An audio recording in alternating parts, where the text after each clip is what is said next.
श्रावण महीने की शुक्ल पक्ष की तृतीया तिथि को हरियाली तीज का व्रत पर्व मनाया जाता है।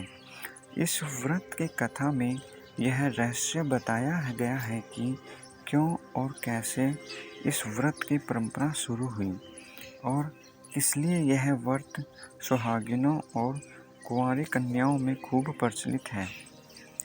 शिवजी ने देवी पार्वती को जो बताया था। हरियाली तीज का व्रत सुहागिन महिलाएं अपने पति के दीर्घ आयु की कामना के लिए रखती हैं। इस व्रत को करने से अखंड सौभाग्य का आशीर्वाद प्राप्त होता है और दाम्पत्य जीवन सुखमय होता है। वहीं कुंवारी कन्याएं यदि इस व्रत को करती हैं तो उन्हें योग्य वर की प्राप्ति होती है। हरियाली तीज के दिन महिलाएं साज श्रृंगार करती हैं और नए वस्त्र पहनती हैं। हरियाली तीज पर भगवान शिव जी और माता पार्वती जी की पूजा अर्चना की जाती है।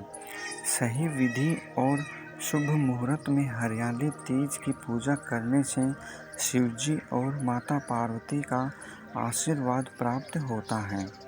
लेकिन इस बात का विशेष ध्यान रखें कि हरियाली तीज की पूजा में इससे संबंधित व्रत कथा जरूर पढ़ें या सुनें, तभी व्रत सफल माना जाता है। हरियाली तीज व्रत कथा के अनुसार माता पार्वती अपने पूर्व जन्म के बारे में जानना चाहती थी, लेकिन उन्हें कुछ याद नहीं आ रहा था। ऐसे में भोलेनाथ देवी पार्वती से कहते हैं कि हे पार्वती, तुमने मुझे प्राप्त करने के लिए 107 बार जन्म लिया था, लेकिन तुम मुझे पति रूप में न पा सकी। लेकिन 108वें जन्म में तुमने पर्वतराज हिमालय के घर जन्म लिया और मुझे वर रूप में प्राप्त करने के लिए घोर तपस्या की। भगवान शिव ने माता पार्वती को उनके पूर्व जन्म का स्मरण कराते हुए कहा, हे पार्वती, तुमने पूर्व जन्म में मुझे पति के रूप में प्राप्त करने के लिए कठोर तपस्या की। हिमालय पर अन्न जल का त्याग कर तुमने सभी ऋतुओं का कष्ट सहा। एक दिन नारद मुनि तुम्हारे घर पधारे और उन्होंने तुम्हारे पिता पर्वतराज को बताया कि विष्णु जी आपकी कन्या पार्वती की कठोर तपस्या से अति प्रसन्न हुए और वे उनसे विवाह करना चाहते हैं। मैं विष्णु जी के भेजने पर आया हूँ। नारद मुनि की यह बात सुनकर तुम्हारे पिता के चेहरे पर मुस्कान आ गई और वे प्रसन्न हुए। उन्होंने तुरंत इस प्रस्ताव को स्वीकार कर लिया। उन्होंने नारद जी से कहा कि वे अपनी पुत्री पार्वती का विवाह विष्णु जी के साथ कराने के लिए तैयार हैं। नारद मुनि ने विष्णु जी के पास जाकर उन्हें सारी बातें बताई। शिवजी माता पार्वती से आगे कहते हैं, पार्वती,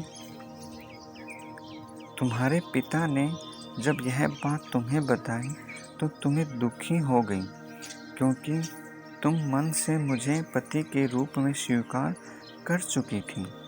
ऐसे में तुमने यह बात अपनी एक सखी को बताई। तुम्हारी सखी ने तुम्हें जंगल में रहकर मेरा स्मरण करने का सुझाव दिया।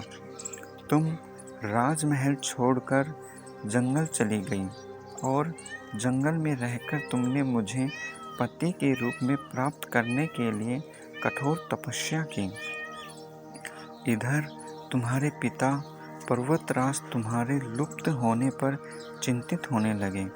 उन्होंने यह चिंता सताने लगी कि यदि इस बीच विष्णु जी बारात लेकर आए तब वे क्या करेंगे। शिवजी माता पार्वती से आगे कहते हैं, पार्वती, तुम्हारे पिता पर्वतराज ने तुम्हारे लुप्त होने के बाद सैनिकों को भेजकर खोज शुरू कर दी और उन्होंने धरती पाताल एक कर दिया, लेकिन तुम एक गुफा में रेत के शिवलिंग बनाकर मेरी आराधना करने में लीन थी। मैं तुम्हारी तपस्या से प्रसन्न हुआ और मैंने तुम्हें मनोकामना पूर्ति का वचन दिया। इधर तुम्हारे पिता पर्वतराज भी गुफा तक पहुंच गए। तब तुमने अपने पिता को बताया कि कैसे तुमने शिवजी को पति के रूप में प्राप्त करने के लिए कठोर तपस्या की। तुमने पिता को बताया कि तुम्हारी कठोर तपस्या अब सफल हो गई। तुमने पिता से कहा कि तुम उनके साथ महज तब जाओगी जब वे तुम्हारा विवाह शिवजी संग कराने के लिए राजी होंगे। पिता पर्वतराज शिवजी और माता पार्वती के विवाह के लिए मान गए और उन्होंने विधि विधान से शिव पार्वती का विवाह करवाया। शिवजी माता पार्वती से कहते हैं, हे पार्वती, तुमने मुझे पति के रूप में पाने